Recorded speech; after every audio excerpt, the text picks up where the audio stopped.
And so what I'd like to share are a couple of the highlights that we found in doing the literature review for the research study with Broken Arrow.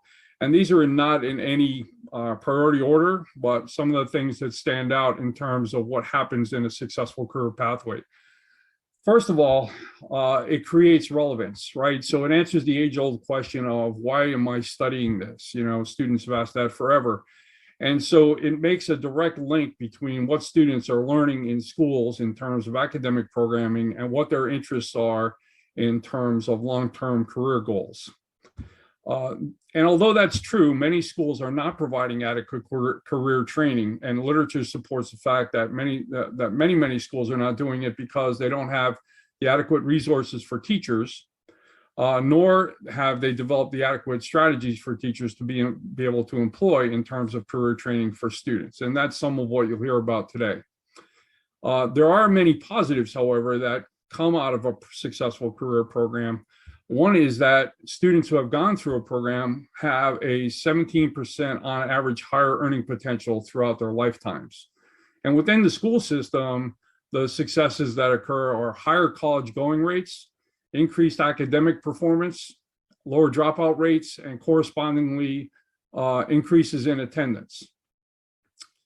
And next slide, please, Lisa.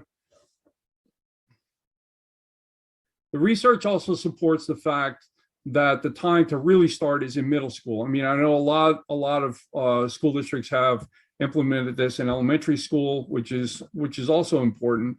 But the most formative time in terms of developing a career pathway program is the middle school level, when kids start to emerge in terms of their interests and values and career interests. Next slide, please. Next one. We'll just jump right there. Thank you. So here are some of the highlights from project-based learning, which is related here, and we'll talk a little bit about that throughout the presentation. But in our research in project-based learning, both in what we've done through the studies that we've conducted and the research that we've uncovered in the literature, is that in almost every instance that we find that student engagement and motivation are increased significantly. We also found that it's been linked to student academic performance and increases in academic performance.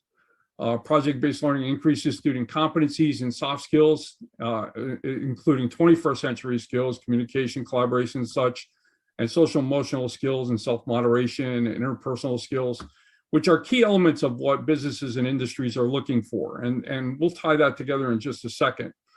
It's also a great way to differentiate learning, because the way you implement project-based learning can reach students of all levels and be adaptive for all interests and all level abilities.